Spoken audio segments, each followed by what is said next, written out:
So thank you, Dr. Cardarelli, for being with us today. Thank you for having me. Now, let's just start a little bit about UREST because it is new and people may not know what it is. So tell us a little bit about the app and how, through innovation, you got to think that it was necessary and needed in the practical world of how to help the refugee. Well, since I'm in the humanitarian business, I constantly reflect. And when we had the war in Ukraine begin, and I'm also retired military, I looked around and I said, what is it that we can do to provide a service? And I realized that there wasn't an app that was user-friendly or available or all-encompassing for refugees. And now we were getting a new type of refugee, those that were actually real-time, wartime refugees that needed help and services.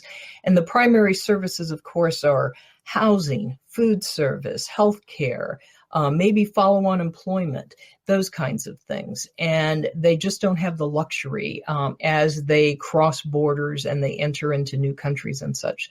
So we decided to create this app called UREST. The U stands for Ukraine, but it can be applicable to everyone.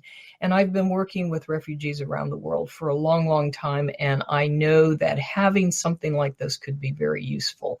So we came up with the idea, and then we looked for resources because our resources are very limited.